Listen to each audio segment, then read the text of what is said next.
Okay friends, now we are going to start Kokomo model. Okay अब देखो, जैसे कि मैं हमने लास्ट लेक्चर में जो देखा था उसमें मैं थोड़ा ब्रीफ कर दूं. हमने दो चीजें देखी थी, LOC and second one is KLOC. ठीक है, अब देखिए मैं थोड़ा आपको ब्रीफ बता दूं. हमने LOC क्या देखा था? LOC मतलब लाइन ऑफ कोड. सपोज के थोड़े कम लाइन ऑफ कोड है तो आप उसे क्या बोलते थे? LOC. और आपकी लाइन ऑफ कोड बढ़ जाते हैं तो आप उसे क्या बोलते थे? KLOC. अब ये दो कंटेंट इसमें आने वाले हैं. और हम जैसे आपको याद हो तो प्रीवियस जो भी टॉपिक हमने देखे थे, तो हमारा ये जो चैप्टर चल रहा है, तो आपको याद हो तो हमने डिजाइनिंग फेज पूरा कंप्लीट किया था. और अब जो हम देख रहे हैं वो पूरा क्या देख रहे हैं? डेवलपिंग फेज देख रहे हैं कि हम डेवलपमेंट करने के लिए कौन सी चीजें यूज करते हैं. जिसमें हमारा पहला ही है latest, that is Kokomo model. देखो कोकोमो मॉडल जो है ना, ये कंस्ट्रक्टिव कॉस्ट मॉडल है. इसका long form that is constructive cost model. आपको सिर्फ अगर कॉस्ट फाइंड आउट करनी हो या कॉस्ट का एस्टिमेशन फाइंड आउट करना हो कि कितनी कॉस्ट लगेगी, क्या बजट होगा, तो ये आप कोकोमो मॉडल यूज करते हो. गया क्लियर? मतलब कॉस्ट फाइंड आउट करनी हो कि कितना बजट जाएगा, इतने डेवलपमेंट के सामने कितना हमारा कॉस्टिंग होगा, कितना अमाउंट रहेगा, ये सारा कैलकुलेट करने के लिए ही खास आप कोकोमो मॉडल यूज करते हो. मतलब इसमें सिंगल पैरामीटर ध्यान में रखना है, that is your single parameter is cost. फिर जो बेरी बोहमन है ना डॉक्टर, उन्होंने सबसे पहले ये कंसेप्ट ना मार्केट में लाया था. लेकिन क्या हुआ कि पहले जब उन्होंने ये कंसेप्ट बताया ना, तब किसी ने इस पर ध्यान नहीं दिया. पर बाद में उन्होंने क्या किया कि एक सॉफ्टवेयर इंजीनियरिंग इकोनॉमिक्स की बुक पब्लिश की. वो सॉफ्टवेयर इंजीनियरिंग इकोनॉमिक्स की जो बुक थी ना, उसमें उन्होंने क्या किया, ये कंस्ट्रक्टिव कॉस्ट मॉडल है ना, ये पूरा डिटेल में उसमें एक्सप्लेन किया. और तब से लेकर फिर ये बुक जब पब्लिश हुई ना, तब से ये पॉपुलैरिटी में आ गया कोकोमो मॉडल. अब देखो इसमें होता क्या है, पहले मैं आपको बता दूं कि इसमें ना तीन चीजें आपको ध्यान में रखनी है. आपका जो भी कंसेप्ट है या इसमें जो मोड्स है, ये तीन मोड्स में डिवाइड किया हुआ है कोकोमो मॉडल. और मैंने जैसे आपको बोला कि ये मॉडल स्टैटिक है और सिंगल वेरिएबल है. और वो सिंगल वेरिएबल कौन है आपका? कैलकुलेट करने के लिए कॉस्ट. मतलब कॉस्ट कैलकुलेट करना इज योर सिंगल वेरिएबल, बराबर है. और उस पर से आपको एक लाइन ऑफ कोड मिलेगा. लाइन ऑफ कोड मतलब कि आपको कुछ एक थियोरेटिकल कंसेप्ट या कोई लाइन ऑफ कोड मतलब कि कुछ लाइंस, थियोरेटिकल लाइन मिलेगी कि हाँ इस तरह से हमें कंटिन्यू करना है. अब हम पहले वो तीन मोड देखेंगे मोस्ट इंपॉर्टेंट, जो कोकोमो मॉडल में यूज किए जाते हैं. देखो सबसे पहला है ऑर्गेनिक मोड.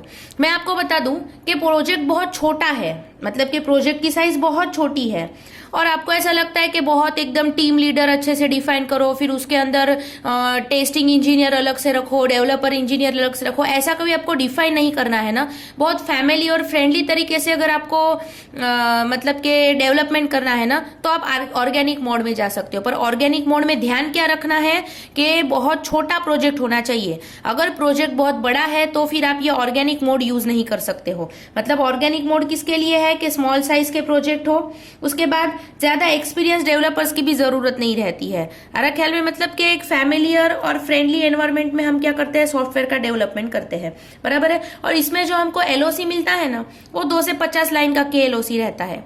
ठीक है, सिंपल. और वो कितने लाइन का KLOC देता है आपको? 2 to 50 KLOC. अबाउट जैसे कि कुछ पेरोल है या इन्वेंटरी प्रोजेक्ट्स है, इसके बारे में वो सारी आपको क्या करेगा? डिटेल देगा. मतलब पहला मोड क्लियर हो गया, that is your organic mode. Organic mode में इस प्रोजेक्ट की साइज स्मॉल रहती है, एक्सपीरियंस डेवलपर रहने चाहिए आपके पास, फैमिलियर एनवायरनमेंट में आप क्या कर सकते हो? इसका डेवलपमेंट स्टार्ट कर सकते हो. फिर दूसरा वाला आता है आपका semi detached mode. Semi detached mode मतलब क्या कि अब सपोज कि आपकी मीडियम साइज का प्रोजेक्ट है. मीडियम साइज का प्रोजेक्ट मतलब कैसा कि भाई कोई यूटिलिटी सॉफ्टवेयर बनाना है. जैसे कि फॉर एग्जांपल कोई मेडिकल है, तो कोई मेडिकल है, उसने आपको बोला है कि भाई मुझे ना एक मेडिकल की सारी जितनी भी रॉ मतलब कि जितनी भी टैबलेट्स आती है, मैं जितना सेल आउट करता हूँ उसका सारा मुझे एक डेटा रखना है.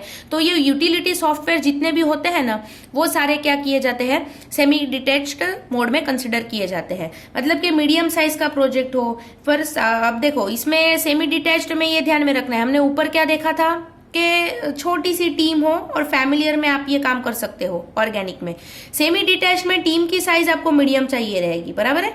एकदम कम साइज में ये प्रोजेक्ट नहीं होगा.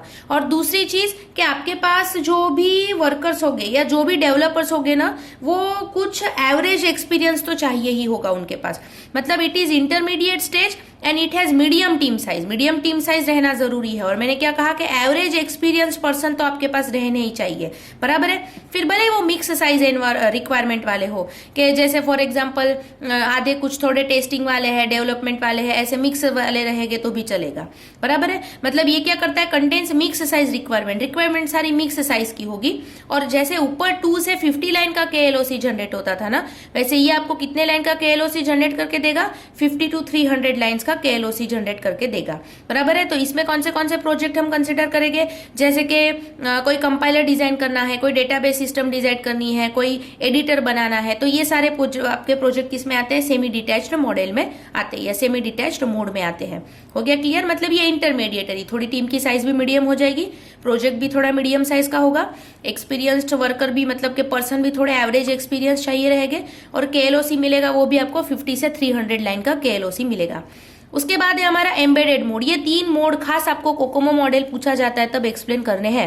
और एक चीज हाईलाइट करनी है कि सिंगल वैल्यू वेरिएबल इसमें यूज किया जाता है, that is which calculate the cost, estimation and development effort and gives the estimated line of code. ये खास ध्यान रखना है। Next is our embedded mode.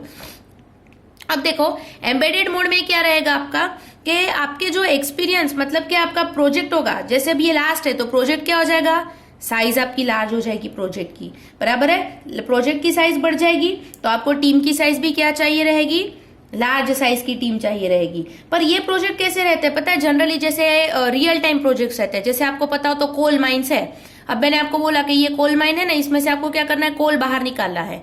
या मैंने आपको क्या बताया कि फॉर एग्जांपल आप समंदर के बीच में हो और उसमें से आपको एक ऑयल रिफाइनरी पर मैंने जाकर रख दिया और बोला कि भाई इसमें से ऑयल निकालना है।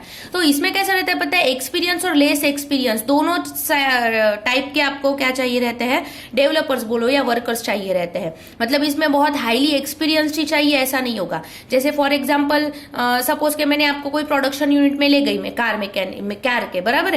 अब आप हुंडई के कोई भी एक प्रोडक्शन यूनिट में जाते हो तो आप क्या देखोगे, वहां सारे इंजीनियर नहीं होंगे, कोई सुपरवाइजर होगा, कोई उसके ऊपर इंजीनियर होगा, लेकिन जो बेसिक वर्कर होंगे उसमें आधे क्या होंगे, ITI इंजीनियर भी होंगे, बराबर है, जिसने मैकेनिकल में ITI किया होगा। मतलब आपको लेस्ट एक्सपीरियंस और एवरेज एक्सपीरियंस दोनों की रिक्वायरमेंट रहती है, बराबर है। रियल टाइम सिस्टम जितनी भी रहती है ना वो सारी इसमें कंसिडर की जाती है। जैसे मेडिकल इंस्ट्रूमेंटेशन बनाने की कोई फर्म है, या फिर जैसे आपका कोई व्हीकल बनाने का कोई फर्म है, ये सारे इसमें आते हैं, बराबर है। पर इसमें मैंने आपको बताया प्रोजेक्ट की साइज लार्ज होती है और टीम भी आपको बहुत बड़ी चाहिए। क्यों? क्योंकि यूनिट्स का जो प्रोडक्शन होगा ना वो इसमें क्या होगा, ज्यादा होगा। तो इसका जो KLOC मिलता है ना वो हमको क्या मिलता है, हमेशा मोर देन 300 KLOC, बराबर है। मतलब 300 से ज्यादा लाइन का KLOC ऑन एन एवरेज होगा आपका, ऐसे इसमें बताया हुआ है। हो गया क्लियर सभी को कोकोमो मॉडल। देखो मैं फिर से रिवाइज कर दूं, कॉस्ट कंस्ट्रक्टिव कॉस्ट मॉडल है ये। फिर बेरी बेहमन ने ये सबसे पहले डिफाइन किया हुआ था, लेकिन तब किसी ने ध्यान नहीं दिया, इतना पॉपुलर नहीं हुआ। लेकिन बाद में क्या हुआ कि उसने इंजीनियरिंग, सॉफ्टवेयर इंजीनियरिंग इकोनॉमिक्स की बुक पब्लिश की ना, तो उसके बाद इसे बहुत ज्यादा पॉपुलैरिटी मिल गई। और ये मॉडल स्टैटिक है और आपको क्या ध्यान में रखना है, सिंगल वैल्यू वेरिएबल है, दैट इज के सिर्फ कॉस्ट का एस्टिमेशन फाइंड करना है डेवलपमेंट एफर्ट के अकॉर्डिंगली, और उस पर से क्या देना है, एक लाइन ऑफ कोड दे देना है। इसमें 3 मेन मोड है, organic, semi detached and embedded. Organic मतलब क्या रहेगा, छोटा प्रोजेक्ट, टीम की साइज भी छोटी रहेगी, फैमिलियर और फ्रेंडली एनवायरनमेंट में आप इसको डेवलप करोगे, सिंपल प्रोजेक्ट रहेगा ये, और 2 to 50 लाइन का KLOC आपको मिलेगा। जैसे कि पेरोल, इन्वेंटरी प्रोजेक्ट्स होते हैं, ये सारे आपके किस में आएंगे, ऑर्गेनिक में आएंगे। फिर सेकंड है semi detach. Semi detach mode मतलब अब प्रोजेक्ट की साइज आपकी मीडियम हो जाएगी तो सामने आपको टीम की साइज भी मीडियम करनी होगी। फिर अब इसमें क्या करना होगा, आपको थोड़ा एवरेज एक्सपीरियंस पर्सन को कंसिडर करने होंगे और मिक्स रिक्वायरमेंट रहेगी इसमें। और आपको KLOC भी कैसे मिलेगा, 50 to 300 लाइन का। जैसे कि कोई कंपाइलर डिजाइन करना है, डेटाबेस सिस्टम डिजाइन करनी है, कोई एडिटर बनाना है, ये सारे सेमी डिटैच्ड में आते हैं। And third one is your embedded mode. Embedded mode मतलब क्या होगा कि इसमें लेस एक्सपीरियंस और हाईली या फिर एवरेज एक्सपीरियंस दोनों पर्संस की जरूरत पड़ेगी, बराबर है। फिर इसमें क्या रहेगा कि मोर देन 300 KLOC तो हमको मिलेगा ही, और रियल टाइम सिस्टम्स जितनी रहती है ना ये सारी इसमें आती है। और इसमें आपकी प्रोजेक्ट की साइज भी लार्ज होगी और डेवलपर टीम भी आपकी लार्ज होगी, लेकिन डेवलपर टीम में लेस और एवरेज एक्सपीरियंस दोनों का कॉम्बिनेशन चाहिए होगा। जैसे कि कोई मेडिकल इंस्ट्रूमेंटेशन सिस्टम बनाने की कोई फर्म है, या फिर जैसे आपके व्हीकल बनाने की कोई फर्म है, तो ये सारे एम्बेडेड मोड में आते हैं। ये आपका कोकोमो मॉडल है, that is constructive cost model. Clear हो गया ये सभी को? इतना तो खास आपको मिनिमम 3 या 4 मार्क्स के लिए पूछा जाए तो एक्सप्लेन करना होगा। फिर आपके बुक में आप देखो ना तो आपको बेसिक मॉडल, इंटरमीडिएट मॉडल और तीसरा आपको डिटेल मॉडल दिया है। अब इसमें इसने क्या किया है पता है? हमारा काम क्या होता है, मैंने आपको क्या कहा, एफर्ट के अकॉर्डिंगली आपको कॉस्ट फाइंड आउट करनी है। तो इसमें उसने क्या दिया है पता है? हर इसमें एफर्ट फाइंड करने का और ड्यूरेशन फाइंड करने का फॉर्मूला दिया है। ये आपको डिफाइन करने की जरूरत नहीं है। ये सिर्फ अगर कहीं पर आप ये रियल टाइम प्रोजेक्ट में या लाइव कहीं अप्लाई करते हो तो कैलकुलेट कैसे किया जाता है उसके लिए दिया है। पर अभी आपके पास कोई पैरामीटर ही नहीं है, आपके पास ना कोई प्रोजेक्ट है, उसका फाइनल KLOC कितना आया है वो नहीं है, मतलब अभी आपको ये कैलकुलेट करने की या एग्जाम में लिखने की कुछ भी जरूरत नहीं है। हो गया क्लियर? ठीक है, तो ये जस्ट बुक में दिया हुआ है पर आपको इसे कंसिडर करना नहीं है। ठीक है।